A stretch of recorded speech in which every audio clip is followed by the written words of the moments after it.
And you are set, Mr. Chairman. Thank you, James. I would like to call the Anna Reynolds School Project Building Committee to order January 14th, 2021. Happy New Year, everyone. We haven't talked in a little while. Hope everybody is doing well and healthy. Jeff, I believe you're in here. Jeff? Yes. Yep. Jeff, could you do the roll call for us? Yes, members are asked to signify their participation when their name is called. Councilor Camillo. Here. Councilor Minor. Here. Mr. Sylvia. Present. Ms. Stam. Ms. Dugan. Here. Mr. Wetzel. Here. Mr. Woods. Here. You have a quorum. Thank you, Jeff. Next item on our agenda is public participation. And I see we have a couple people in the audience. If you could raise your hand, or I think was it star 9, James, if you're on the phone? Star 9 to raise their hand, star 9, yeah. 6 to unmute if they've been recognized, yes. Okay. We'll give them a minute.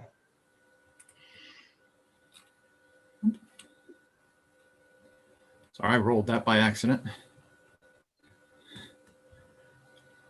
So I don't see anybody, James. I don't believe you do either. I do not. Okay, we'll move on. The project status. Before I actually turn it over to Chuck for that, I'm sure all of you are aware, but we do have some great news that we are not only shortlisted with the state of Connecticut school construction grants, but we've actually also achieved renovation status, which is a big deal at this point. So they see our project, I believe, as a priority. And it looks like we're going to get a commitment from them that this is going to move forward, which I think is wonderful news for this building committee, as well as the Board of Education. Most importantly, the students that attend that school, along with their parents and the rest of the members of our community. With that, I guess I'll turn it over to Chuck. And Chuck, if you could bring us up to date where you think we are, and if we're holding our own or we've fallen behind, we ahead of schedule, which I doubt very much that we were that, but I don't think we're too far behind if we are lagging a little bit. Go ahead, Chuck. Yeah, sure. Good evening, Chuck Warrington with Collier's Project Leaders. Happy New Year to everybody. Hopefully everybody had a good holiday. Again, congratulations. As Steve said, you were on the priority list for 2021. That's a great achievement. There's not, I can't say there's a lot of projects on there, but I think due to the preparation that was done and the homework we did, that certainly helped. And to achieve renovation status at this juncture, we haven't seen it before. I think the state's trying to change that. So that's a big relief. That means all your costs within your property line is eligible for reimbursement. So that's a huge achievement with that. With just respect to the overall, the project, we have published our timelines in the past, and we would be on the prior timeline of approaching the end of architect selection. However, we are slipping a little bit, not too bad, nothing that's, greatly impactful by any means, but hopefully can get it moving and get this thing underway. The state will certainly be interested in seeing that happen, given that you're on the list now. So that's the status. I think tonight is, well, Steve, I don't know if you want to proceed to the next item, but that's pretty much just the status at this point. And we're obviously in the midst of architect selection, have quite a few qualification statements in front of us we need to look at. And, Yeah, actually, we can move on to the next one. I was going to turn it over to you, but I just wanted to make just a couple of comments first. That, I mean, what a great, almost overwhelming response from our RFQ out there. We have 16 architectural firms that are interested in this project. I think it's great news. Bad news is that each and every one of them is between 80 and 100 pages. So we could get through them pretty quickly when we were reviewing some of them, because there's a lot of stuff there that we could just flip through, but there's a lot of reading to do. But I am encouraged by the response that we got. And so now we have to get that list from 16, eventually down to 4 for interviews. But we probably maybe going to take a different approach. Instead of getting it right down to 4 immediately, maybe see if we can cut this in half, or maybe even down to 6 firms. Chuck, I'll turn it over to you, because you do this more on a daily basis, and walk us through the strategy and why we think we should move in the direction of cutting it down to 8, and then maybe going out for an RFP to help us really make our decision, because it would be nice to know what the numbers are. Although I'll be very surprised. They're probably only going to vary by 1%, if that. It'll probably actually be less. Percent. Yeah. We're seeing within 0.5% on our last one. Yeah. So. Yeah. I mean, they all know the market, these guys, every single one of them. They know where they need to be. And but nonetheless, 0.5%, when you're talking millions of dollars, a lot of money. Yes, it is. Oh. Indeed. Yeah. So as Steve said, we had a great turnout for this project. Frankly, there's not a lot of other projects that we're competing with, which is great. It's great for Newington. Receiving 16 responses, it's probably the most we've seen on a project in quite a while. I think the most I've seen is 18, and that was about 7 years ago. So to get 16 is fantastic. A lot of local firms, Weathersfield, Hartford, obviously, Glastonbury, a lot of big firms, a lot of reputable firms with, Weathersfield with great reputations and do great work for that.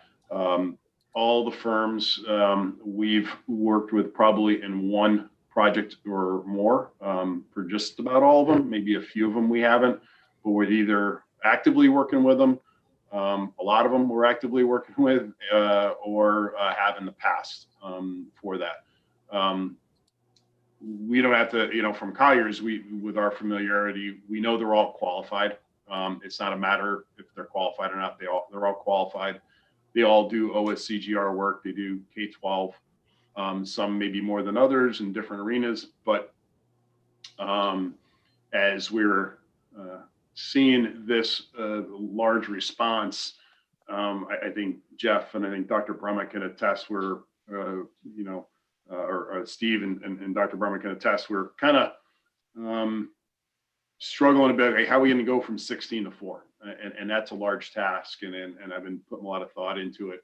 Typically, if we get 12 or 13, we can maybe get that down to there. But for your project, and given the amount of them, as Steve said, our recommendation would be subject to your approval to have maybe develop a smaller committee, a couple volunteers to take a look at these.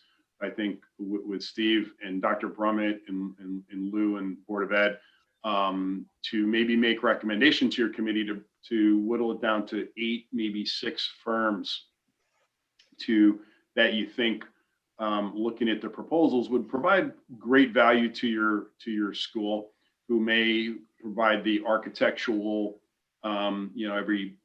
a lot of architects have certain styles that they present. If you looked at some of their qualifications packages, they do share some photos and the styles they have, along with their qualifications. Again, they're all qualified. So that to me is kind of across the board similar. But in shortlisting down to 8 or 6, what we would recommend is then welcoming maybe the principal, the lead architect, maybe the interior designer, just a small group, come in for maybe 15, 20 minutes, either with the selection committee or the full committee, if that's what you wish to do.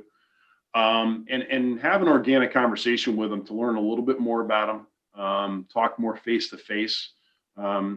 These packages, as Steve said, they're 80 to 100 pages. They have a lot of information, resumes, past projects. But it doesn't always give you the feel for the firm and who you might be working with. And what's really important with these jobs is getting the right fit. You're going to be working with these folks for the next 3 to 4 years. It's a long time. It's a relationship that's being built. and you want to like who you're working with and enjoy it, in addition to, receiving a good quality product, which again, all these firms can do this job. It's just, again, who's your best fit. So we think by shortlisting down to the 6 to 8, having a conversation with them, and taking notes and what's their philosophies? How do they work? What do they see for, envision your project going and for aesthetics and process and, again, just to get more of a feel from them and get to know them a little bit better. And again, this is a little bit of a different tactic than we used in the past, but given the magnitude and the qualifications of them all, I think this will help your process and provide to you a better product at the end of the day. So when you ultimately whittle down to those 4 to invite to interview and provide proposals, that you vetted out a little bit more. And so we think that would be a good process to take.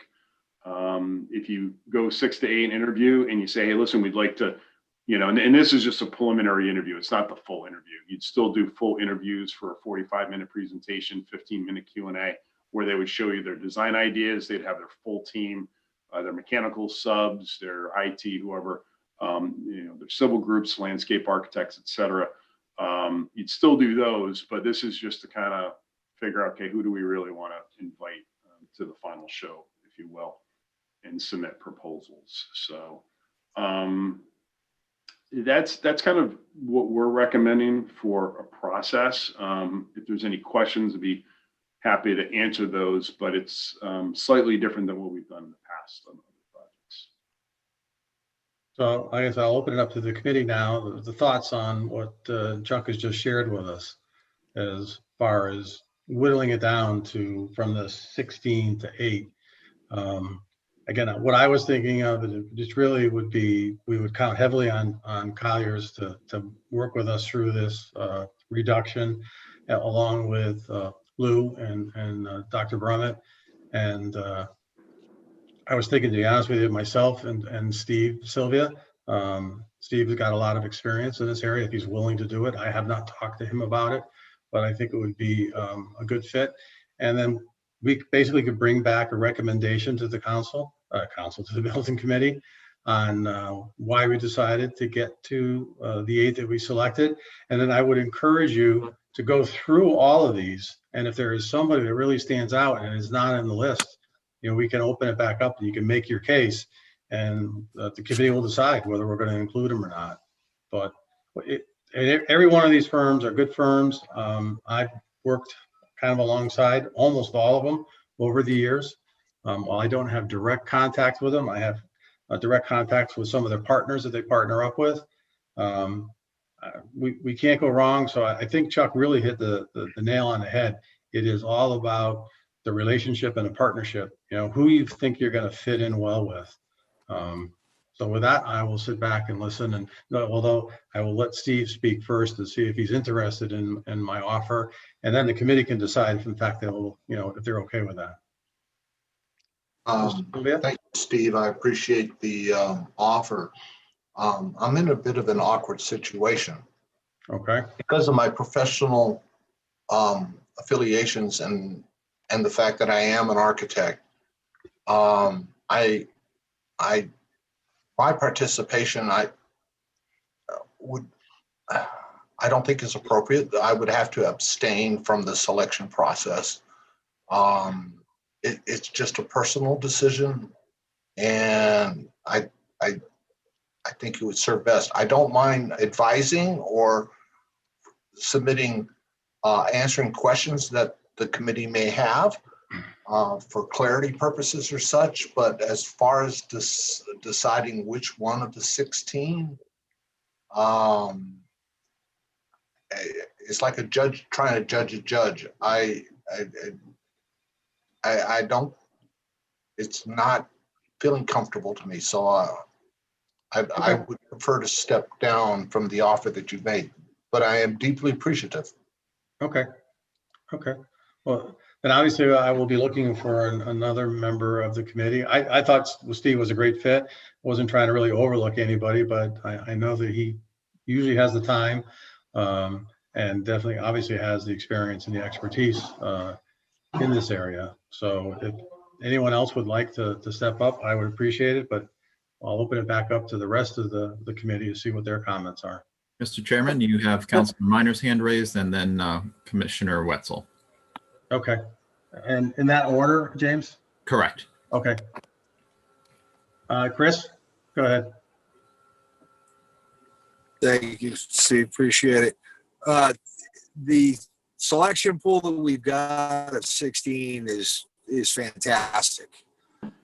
In the fact that you have so much interest is great, but the decisions of trying to narrow it down are extremely difficult. And, you know, serving on the original town hall building committee and going through the selection process there, Jeff might be able to remind me, but I believe we were either 12 or 16 initially. Yeah. And I do agree that the selection to narrow it down to 8 would be the best first step. And even at the 8 level, to go out, I don't know what Chuck's opinion is, to go out with the 8 level to an RFP and at least have an initial introduction to principals and their team would also be very helpful. And I think you're gonna have your RFP after you get down to 4. Those are the ones that are gonna receive the RFP. You're not gonna be getting pricing from more than 4. I believe that's a state requirement in order to be eligible for reimbursement. Okay.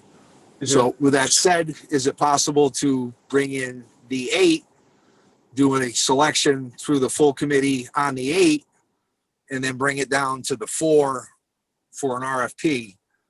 But I think the advantage we have right now is there's not a lot of projects on the street. And I think timing is everything on this to be able to continue to move it along. I would be interested or offer to be on the group to sit down to try to go through and whittle it down to 8. If anybody else has got an interest, by all means. But I think the more participation you have to get down to the 8 and more eyes looking at it, I think it'll make it easier once you get that point to narrow it down even further. All right, Can Chris. anyone hear me? Yes, Cindy, we can hear you. Oh, good, because I don't have an option here to try to get in or talk or anything like so. We can see, I you like and hear you. Oh, good. Okay. So I do love the idea of winding it down because I Cindy, did wait, go wait, through all these. Cindy. Yep. Jeremy had his hand up first, so I'll come back to you. I'm sorry. Okay, so I can't do that. So tell me when it's my turn, okay? Okay. No, I'll yield the Thanks. floor to the lady. Go ahead, please. Okay, No, go ahead, that's Cindy. okay. No, it's okay. Well, Jeremy's being a gentleman, take advantage of it.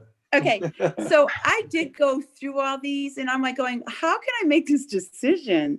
I'm like going, this is like silly work, but I had to do it because I have to do that. And then the only thing it was, well, I know that I saw what happened at Enfield High School and those people are in here. So and I thought the same thing about Steve Sylvia. I'm like, Steve should be doing this, none of us. So I'm going to step up and do whatever you need us to do, but really, I do agree with the fact that it's going to get a feel for the architects you want to work with and the people you like, and it's going to really be hard to wean it down to those people because everyone looked great. Everyone had lots of experience in Connecticut. There was nobody that really, maybe a couple stuck out, but I'm like, they all had great work. So I like the idea. I like where you're coaching us, and yeah, we need to wean it down, but how to do that is really hard. So, if anyone else has better experience in this area, I think they should be on that weaning down committee. And of course, if nobody else wants to do it, I will clearly help do that. But I know there's other people that are qualified. Thank you, Cindy. Jeremy, go ahead. Okay, yeah, I was going to say I'm a data guy. So as I've said before, and I did a little bit with the Vernon Town Council chambers when we did the AV in there, from the televisions to all the mics to streaming it and everything. So what I'd like to see, I don't know, I've never been a part of this big of a process, but I'd like to see maybe a real true comparison between all of them on a data point level. I'm sure they have very minute differences. If the cost is going to be similar, then it's going to really come down to that. It's going to come down to reputation, their generally their past work, and then what they're going to offer us, what we can kind of squeeze for value out of this, I think too. So I'd love to see like a plot point maybe or something of all of these. I read through them. There's a lot of great credentials there, but I'd love to see some actual data by people that are wiser than me in that area. Okay. All right, Jeremy. Chuck. Camilo's next. Councilor Camilo has his hand next. Okay, go ahead, Mike. Doesn't sound like there's a lot of work out there right now, so we can take advantage of having 16 people coming to us. Picking the 8 and then going from 8 to 4, maybe they should sharpen their pencils and we can save quite a bit, because a lot of these guys would want to work because there isn't a lot of work out there. And I'd be willing to help anywhere I can. Okay. Chuck, can you speak to Jeff Barron's comment? Is it a maximum of 4 we can go out to RFP for, or a minimum of 4? Yeah, so the statute says that you cannot pick from a pool of more than 4 candidates. Okay. And that same rule applies basically to any professional service now. It used to be just architects and construction managers. It applies, I believe now, I think they expanded it last year, the statute, to all professional services. So how we get to the 4, they don't dictate how you get to those 4. So in this case, and again, this is somewhat new of potentially bringing in up to 8. I want to bring any more, maybe 6, depending on what this maybe subcommittee comes up with for a recommendation. I think it's a good move, and you can vary, how long you want to bring them in. If you want to bring their whole team and introduce and just really get to know them a little bit, not necessarily have them present. That would be the final interviews, but get to know them. How do they do business? What's their philosophies? What's their, what do they understand about the project? What do they understand about Newington? From 8 down to 4, and then that's when you would we would issue the RFP that's got the very specific, it's got all the detail, the specifics of the scope of services, the contracts, and then they would give us, their fee proposals and any exceptions to the contract. If you do it in that manner, in my opinion, that definitely meets the intent of the statute and the spirit of selecting from a pool of 4. By going from 8 down to 4, I think it's enhancing your process, because you may cut out firms and not hear from them that maybe you want to at that point, or you may hear from them and say, hey, maybe this isn't the right firm for us. So I think it meets the intent of the statute. Okay. Councilor Minor has his hand raised. Yep. Go ahead, Chris. Thank you. I think Mike is on the right path, that if we can get it down to a narrowed group of 8, Chuck, can we, in essence, when we bring in that narrowed group of 8, basically tell them that they're in a narrowed pool and to basically bring their best game and try to take that 8 to 4 that way, and then do a finalized full presentation interview at the 4 level? Does that meet requirement? I think so, and I think they would understand that is the case if they're being brought in. We tell them, listen, we're bringing in 8 firms because of the size of the pool. Committees really looked at all the qualifications based on what was submitted, but we feel an extra step in the process is warranted to better do homework, to do your due diligence, and based upon those preliminary interviews, we'll call them, we're going to shortlist the 4. And, we got to limit the time frame, up to you, 15, 20 minutes. I think the time invested in that first process is well invested. Is it quite a few firms when you're talking 8, you multiply that by, say 20 minutes, I wouldn't think of it in those terms. I would think of it as you're investing time in your process, and it's great time invested. You'd probably do it over 2 days, maybe one evening and the next, back to back. You can do them all at once. It'd be a long haul, totally up to you. But then you collectively sit down and you go, okay, who the 4 that we think are the best fit, and it's going to be organic. It's going to be, we can definitely do the matrix as Jeremy requested. It's going to be super fine, with the qualifications, and that's been the struggle for many years. Is firms will go, well, how come you rank them more qualified than us? And maybe they did more schools, or they have more experience in elementary schools. And it's such a fine line with it.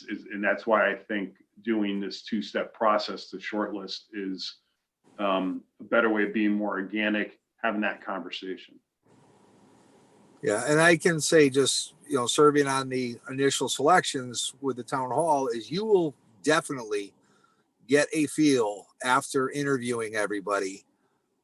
As you're scoring along from one to the next, you will definitely get a feel of their style, their capabilities, their strengths.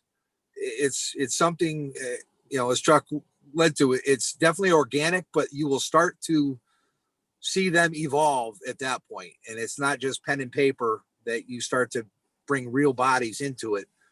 It makes it a lot easier to make final selections. Yeah, Chris, I would agree with that. And I also think that we need to make sure that it's clear, if we do this, that we make sure that the firms know that they bring in the players that we'll be dealing with, not the sales team, because that obviously happens a lot. So you get the professionals that know how to talk, but then once the job's sold, you never see them again unless something either goes wrong or something's totally off kilter, and then they might get involved. But and I would definitely agree with that to make sure that the firms have the players that are going to be the direct involvement with the project versus, like Stephen alluded to, the sales team. Because going through the process again with town hall is you had a lot of people change in the mix in terms of who the original point of contact with to who you end up dealing with on a regular basis. I think it's best to know who all the players are from the beginning and have a commitment from them that is going to be their team. Okay. Yeah, and I think, Steve, thinking about this project, it's a renovation project. We're not doing any necessarily additions. Our site work is somewhat limited. We kind of talked about that. So I think, I would recommend certainly your principal in charge, who's going to be the lead for the architect, probably the lead architect who's going to manage the team. Yep. Certainly your interior designer, because that's going to be heavy because we're redoing this whole entire interior. And then certainly your MEP consultant, because we're going to be putting new electrical, mechanical systems, HVAC. That's going to be a huge one. I think those maybe technology, but certainly those first couple I mentioned, I think would be critical in that first round of discussions, because those are the ones in a renovation project that really have the biggest impact. Like structural, there's not going to be a lot of structural modifications here, but structurals, I'm a structural engineer. There's nothing exciting about it. It's calculations. It's straightforward, black and white for the most part. But your architect, your interior designer, and your mechanical MEP engineers, I think, are going to be vital. Okay. Mr. Sylvia, I see you have your hand up. Thank you. I want to second that on Charles. It's been my practice to evaluate companies based upon the MEP. Interior designers are interior designers, and just like architects are architects, they have their own philosophical approaches. But the majority of the work on Anna Reynolds, in my humble opinion, is the mechanical, the electrical, and the plumbing solutions. And I really truthfully believe that Anna Reynolds is going to require some innovative mechanical solutions in order to appease potential future CDC requirements that may come up and surface. So I would be very interested in understanding the MEP consultants that'll be supporting the architectural firms. That would be my 2 cents on that particular subject. Thank you, Stephen. Yeah, you're probably, Steve, you're probably going to see, typically we see the MEP 3 to 4 ones that are multiple teams, Yep. That are major players, CES, BVH might be in there. And I would hope to see them. Yeah. Because I know that architectural firms will reach out to the stronger MEP groups. Yeah. And make that a part of their team. Yeah. And so that's basically why I circled back around to that, is that an architect's an architect. All right. You got the program, it's already out there to them. They've read it. They know that the room requirements and the sizing and the relationships that are necessary. And so it comes back to the teams that they've compiled. So as I've been reviewing it, I've been sort of parsing it based upon the MEPs that have been selected as part of their team. And that's my bias. And that's why I'm sort of also removing myself from this selection process because of my bias. And, but I think that once you take a look at the team composition, you'll be able to quickly get to the 8, and you'll be able to quickly then see those 8 are who they're using as their team members, MEP, interior design and such, but MEP, in my humble opinion, is the top one, and that'll take you to the 4. Then you can get to the subjective decision of who the committee thinks and who the administration thinks they can work best with. And then, as Michael brought up, they'll be sharpening their pencils the whole time, because you got to keep the dollar in front of them, because if they think that's the highest priority that's going to drive their decision, they'll keep their pencils very sharp. Thank you, Steve. So Chuck, walk us through what our next steps are with this. Again, I think some of them are pretty obvious, but if you can walk us through, and more also the timeline for the committee of how. Yeah, no, that's a good question, Steve. Yeah, I'm just going to bring up a look at my schedule here, just kind of as I talk through. So I think the first step is if we can develop this working committee, which would, I think, consist of the Board of Ed, Dr. Brummett, Lou. I think Jason is vital, the principal, get his input. And then we'd obviously be here to guide, more so than anything else. And that's what we want our role to be, not really to select, is more so to guide and give you input and feedback. And then maybe 2 or 3 of your members for the initial, recommendation to get down to 8. I think if we could shoot for to meet next week and come back maybe in 2 weeks, Steve, to make the recommendation of that short list to 8. And then the following week after that, if we can schedule, and I think that there might need to be a discussion on, does the entire committee sit in on those 20-minute, I'll say, preliminary interviews, or do you entrust that smaller committee that you create to do that? I think you might want to, discuss that philosophy, and it could be at the next meeting, Well, we're actually moving along here pretty good, so we'll throw that question out right now. It more than likely will be 2 members from the committee on the shortlisting, along with the Colliers and the Board of Education. So is the committee okay for us to go ahead and make that recommendation to get it down to 8, or do you want to sit on those interviews that gets us there? Again, I don't want to cut anybody out, but the goal is try to also move this along. And I don't. I think your interviews, Steve, are shortlist the 8 and then interview those 8 Correct. preliminary and then go into 4, right? Yeah, I'm sorry. Is that right? Yeah, Yep. yes. Yeah. Mr. Chairman, you had Councilor Minor and then Councilor Camillo. Oh, Councilor Okay. Camillo removed his hand. Oh, Ned's back. So Chris, who was first, Mr. Minor? Yes. Okay, go ahead, Chris. Thanks, I appreciate it. I agree with Steve that at this point, MEP and some of the backgrounds, not necessarily the architect, are equally as important, if not more important. And I make that statement by experience as of late. So I think those are critical components to consider from going from the initial group down to 8, and then even more so from 8 to 4. And another suggestion I would have probably at the 4 level would be, I know we have seen, Chuck, you can let me know if this is something you heard or seen.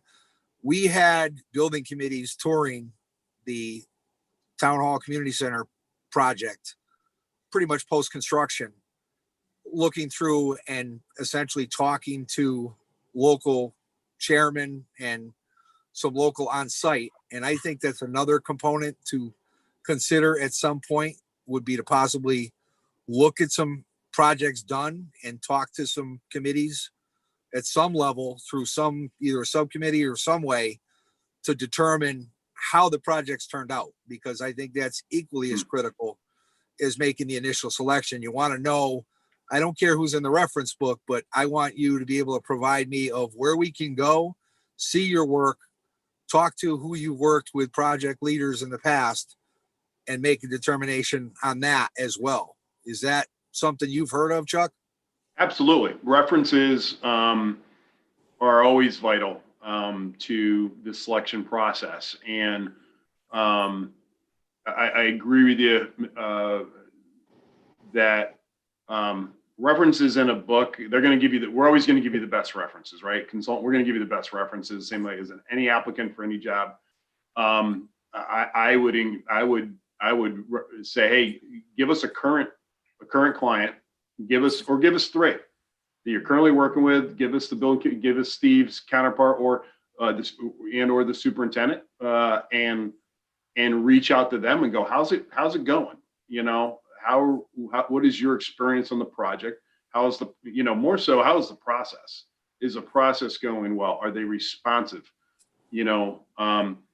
Once they got in construction, did they, did the principal who was in charge disappear and not come back? Stuff like that, that's real, whatever factors are important to you, but absolutely, reaching out to those are probably, I think it's more important than the packages. Yep, I agree. And I think that's critical, Steve, that we implement that into our process to, don't care what's in the book. I want to know who you're currently working with, and to reach out to those and see how they're doing currently and how the process, if they stayed on schedule, if there were issues. And those are the ones that will be completely honest with you, and you're going to get your most organic responses back because it's almost unsolicited. Yeah, I believe we did that years ago when the board was doing their renovation projects. And we were interviewing firms. We actually visited some of the schools that the architects were working on. And it is that's where you're going to get the truth, either talking to the building committee chair or the superintendent or the principal of the school. They're not going to hold anything back at all. Okay. And maybe one client that you're in the process of design, and then one client that you're in the process of construction, because those are 2 distinctly different phases. And it'd be interesting to have them current, like in, midst of design, and are they listening to our concerns? Are they incorporating our, what our comments are in the process? Yeah, I think that's spot on that way, to look at it almost 2 different positions and to see how each one is on their positions. Agreed. Thank you. Okay, Mike? I agree with you and Chuck and Chris.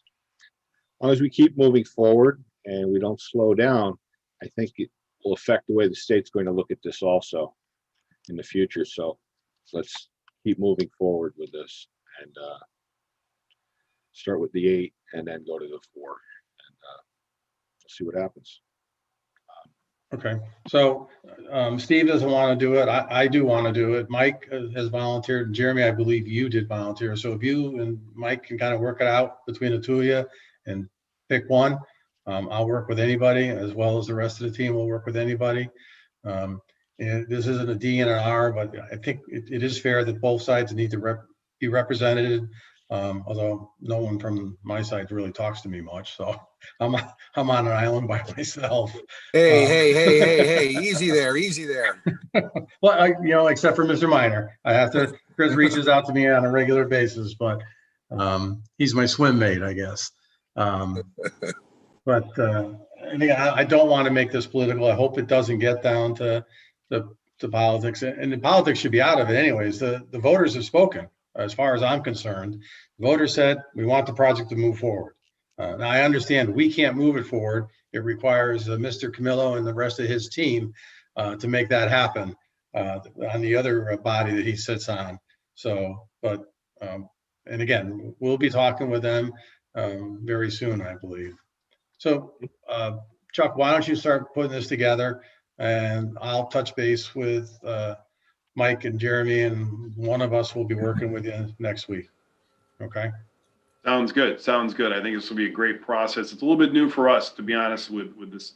You had such a great turnout, and I like the idea of doing a preliminary, interview, and doing the homework. It's going to pay dividends. I really believe.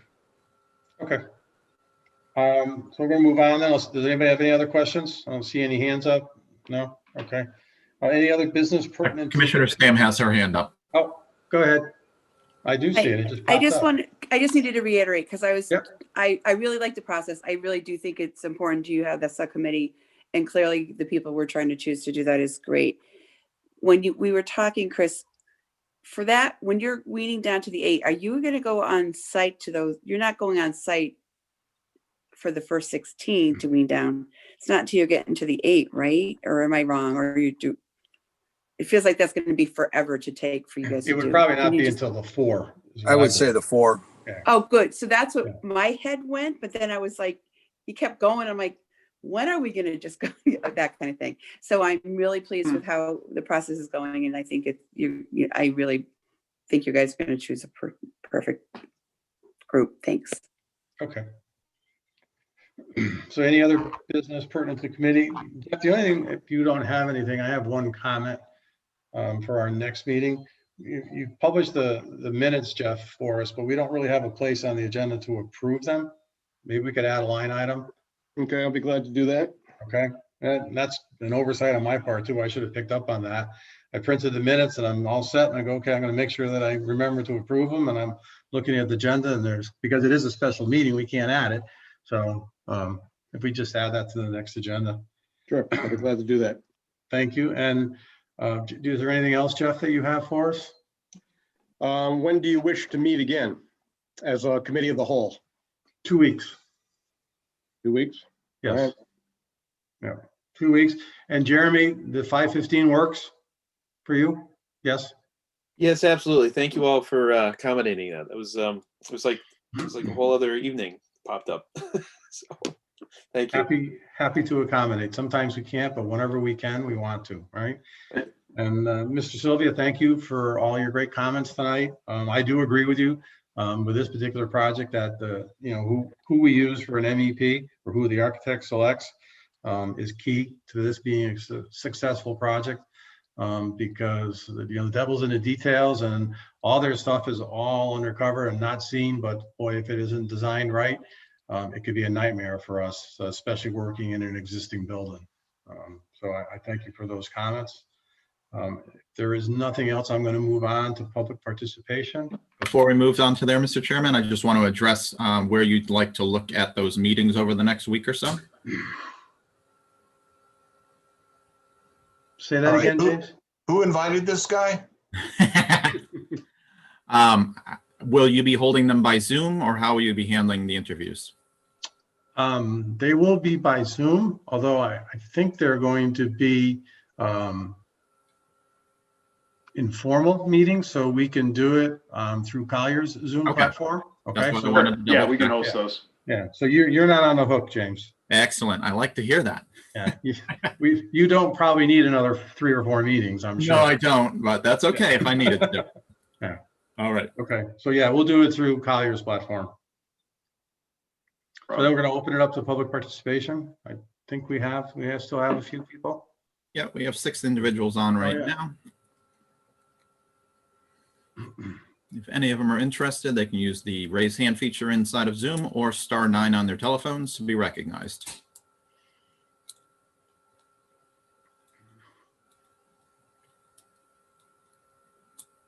I don't see anything.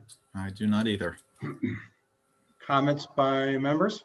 Any? I think we've commented out, but here's your last chance. Other than Mike and Jeremy, you two are going to talk, and one of you get back to me and let me know which one it's going to be. Okay, then I'll let Chuck know, and he'll include you in the email chain. Okay, a motion to adjourn then. Actually, you have Mr. Sylvia has his hand raised. Oh, you do? I'm sorry. Go ahead. There must be a delay, Steve, because James is getting it before I am. I do see it popped up now. I'm technically incompetent. No, I just want to reiterate, even though I've abstained, should there be any questions from any of the committee members, I stand ready to try to answer any questions that you may have. I just don't want to be perceived based upon my professional relationships. Thank you. Thank you, Steve. We will definitely take you up on that. Great. You will get some emails or phone calls and some questions from us, I am sure. We will rely on your expertise. Okay, a motion to adjourn then. Make a motion to adjourn. Motion made. All those in favor signify by saying aye. Aye. Aye. We stand adjourned. Thank you, everybody. James, look at that. We got you out early. No. Have a good night. Right. Thank you. Good night, everyone. Good night.